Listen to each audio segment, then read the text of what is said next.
Hi,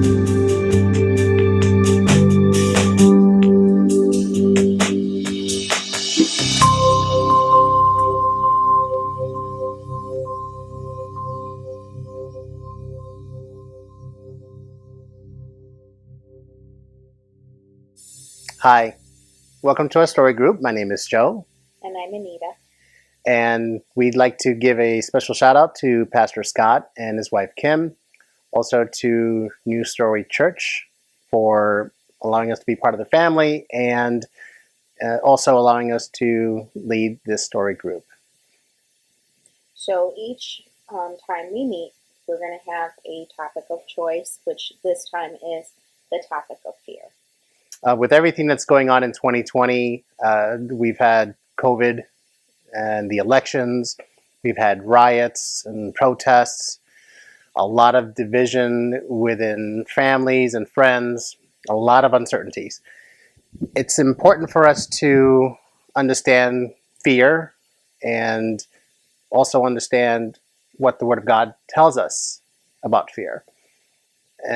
Given, again, everything that's happened this past year, we felt that this would give us an opportunity to do that with others and see where God leads us to it. So what's the definition of fear? Let's start with that. Okay, so we just wanted to go right down to the basics and look up in Webster's dictionary what the definition of fear is, which is a painful emotion or passion excited by an expectation of evil or the apprehension of impending danger. Fear expresses less apprehension than dread, and dread less than terror and fright. So really the thing that sticks out to me is that it's about impending danger, that fear is leading us to a place where we really believe that there is danger of some form in our midst. So what's some things that you are afraid of or create fear in you? Well, I mean, if we're talking about like basic fears, like, in terms of like if somebody said, what's a fear that you have? I have a fear of rats. I've never come across a rat, like in terms of like walking around in the neighborhood or anything like that, and a rat, walks in front of me. I've never had an experience where I've had a rat jump at me. You know how some people open their trash cans? Yeah. No, I've never had that experience, but I have that fear of rats.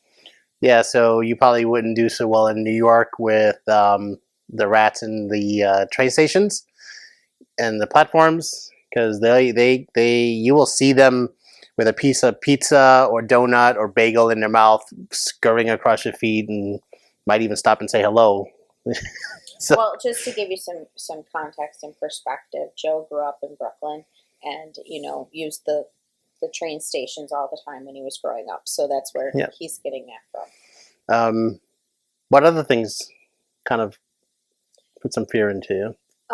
Things that make me afraid. So thinking of when I was a kid, I was always afraid of being left behind. So, and that could have stemmed from maybe when I was very little and I had an experience where my parents were there, but I didn't realize they were there, and maybe I turned around and I didn't see them, and I don't know where that stems from, but that fear of being left behind kind of stayed with me for most of my childhood. But as I got older, of course, there were other fears that took over. The fear of fear of not being included in groups, or a fear of, one of my biggest fears was being late. Just being late to school, being late to something at work, that created a lot of anxiety and fear in me. Yeah, it's interesting you say that, because growing up in New York City, I wasn't afraid of being lost. At a young age, we're taught to, take the train, take the bus, know the area that you're in, the neighborhood you're in, how to get from point A to point B. So if I ever got separated, I might be a little scared, but I knew that if I was in this location in the neighborhood, I can take this street and walk over and know how to find my way home. Or if I'm in a different neighborhood, but I know where the train station is, I know what train to take to get me back again to my old neighborhood.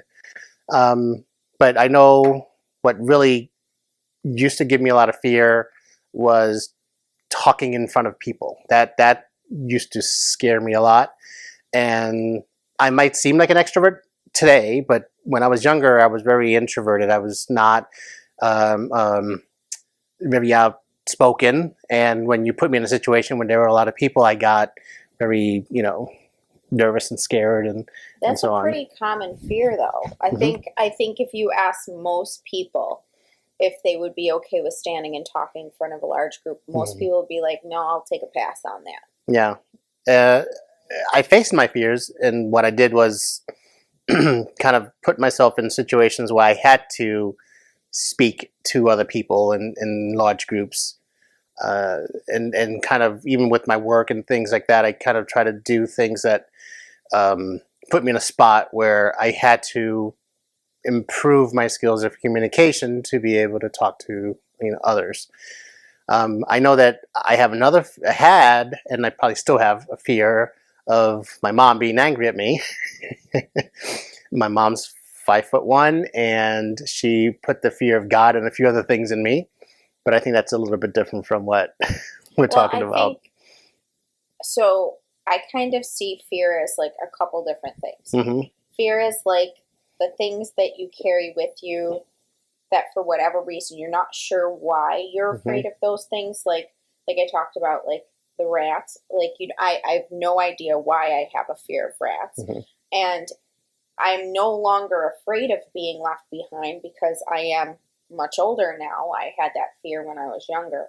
So some fears I feel like we grow out of Hmm. to an extent, maybe not completely, Like but a to an fear, like extent. a fear of dark, right? When you're young, the fear of the dark is there, and some of us as we get older, the dark isn't as scary because we know our surroundings, we know we can turn on the light, and But I so. feel like there are other things, especially with everything that's going on right now. There are fears that we may not have even known that we even had Hmm. because the circumstances that we're put in kind of bring on those fears. Hmm. So I guess that could be true for any fear, but particularly in 2020, for those people who maybe were um, very outgoing Hmm. and really enjoyed getting together with friends and doing a lot of things out in public. Hmm. And now they are restricted from doing that or can't do that for whatever reason. Then those people all of a sudden are feeling very detached. So they have some fears that are stemming from that. And there are some people who had a thriving business and now their business is not thriving or their business has been shut down because of all of the economic things. Hmm. So maybe they have a fear that their business will never start back up again or they Hmm. won't be as successful as they were before. So I feel like a lot of fears are brought on by just immediate circumstances. Is there anything that's happened in 2020 that maybe has, you know, put some anxiety in your life and. So the daily, and you and I have talked about this earlier today, the fear that I have is just from day to day. It's more of an anxiety, which could lead to fear, right? How am I to balance homeschooling my kids full time? Because their school program just is starting fully remote this week. They were hybrid up until the area where we live in became an orange zone. So now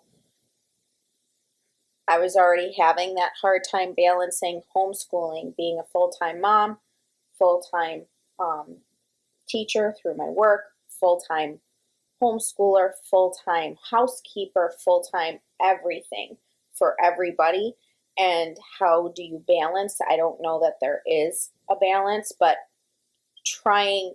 maybe my fear is more around not being able to manage do all of those things and manage all of those things. And we touched very, very briefly on uncertainties. When is everything going to go back to normal? And I think I think some people could even be afraid of hearing the words "new normal," right? Mm-hmm. That could bring some fear up in people. Yeah, and being told that we have to limit ourselves to the number of people in our household. I have asthma, so I should be very afraid of catching COVID. I'm not. We do everything as best we can to keep ourselves safe and our family and friends safe. But through all these things, it's important to remember that at the end of the day, God didn't give us a spirit of fear. He gave us a spirit of victory, of strength, of not being afraid. As a matter of fact, the Bible repeatedly tells us, that God and his messengers, their message, do not be afraid. Because who's really ultimately in control? God is.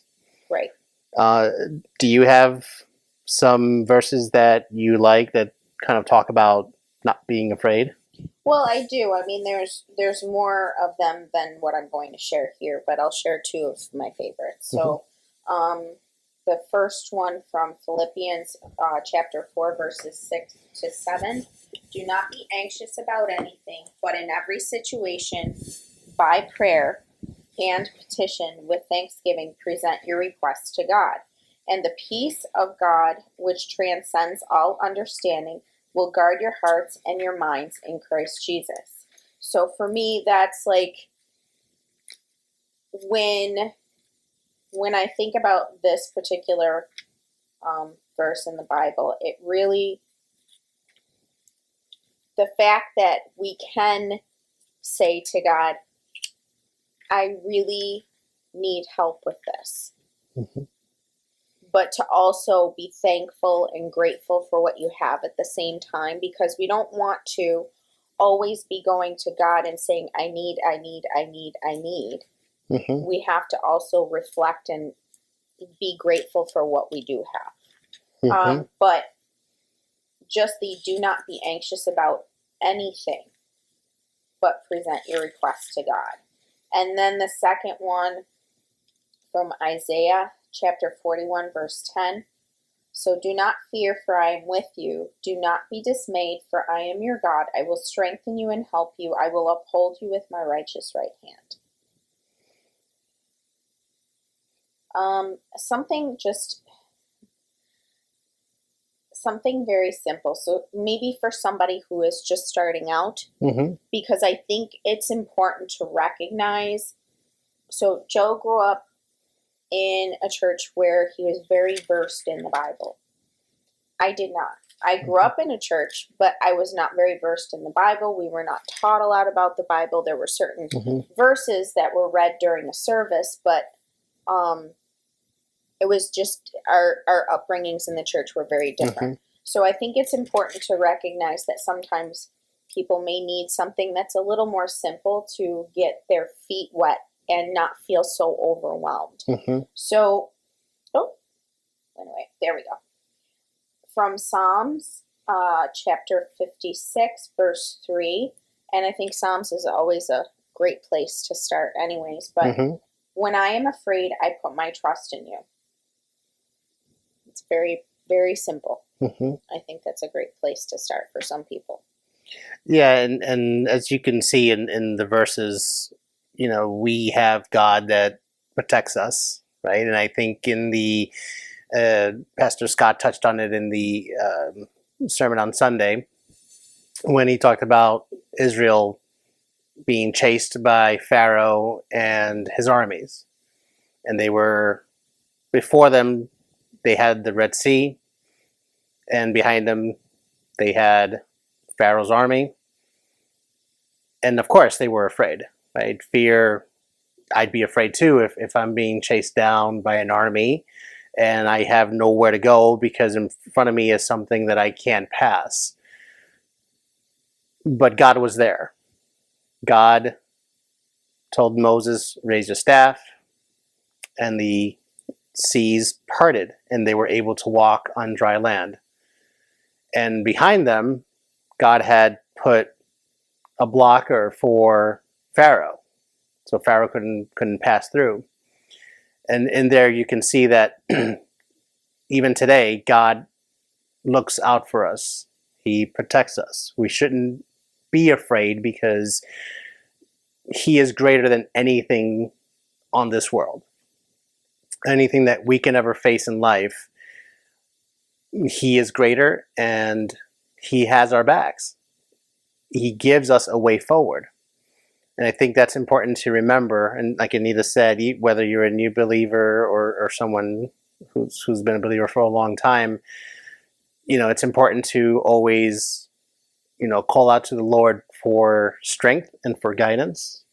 And it's okay to be very simple and straightforward about it. Having a relationship with the Lord is not about being a perfect prayer. If that makes sense. You don't have to have these and thous and those and all of that in your prayers. Yeah. It's more important to be taking the time to reflect and have a genuine conversation and really embrace that conversation and be present with what you're saying that your needs are at that moment, or what you're grateful for at that moment. So not to be afraid, right? Don't be afraid to call out unto the Lord. And it's important to, like we said before, it's important to turn to the Lord and seek that strength and that guidance, because that's what gives us the encouragement to move forward and face these fears that life brings. Like I said, in 2020, we've had to face a lot. And for Anita and I, having the fellowship we have within the church and fellowship that we have with each other and our relationship with the Lord has strengthened us so that, yes, there's a lot going on. There's a lot to be afraid of, but we face each day not being afraid, because God gave us each other, gave us those who support us, and He'll do the same for you. I think it's important to say, though, this is an ongoing process. This isn't a one and done. I pray and then I can just move on. Everybody's relationship with God is going to be different. So what I may be working through may be lots of prayer with God, whereas somebody else may have a fear or an anxiety that's very different from mine. So their relationship with God over that fear or anxiety is going to be very different in prayer. It's going to look and sound different. So it's not, what I'm trying to say is it's not something that, if it's this huge fear, I think be okay with noticing God helping you through some small changes along the way. And it may be a big change that could happen all of a sudden. That's happened to us, where we're like, wow, that was a huge change. We didn't know it was going to happen like that. But I think it's okay to recognize those small changes that happen through prayer. Does that make sense? And it's again, it just leads back to not being afraid to take that step and moving forward. God gives us that ability to do so long as we have faith in Him and trust in Him.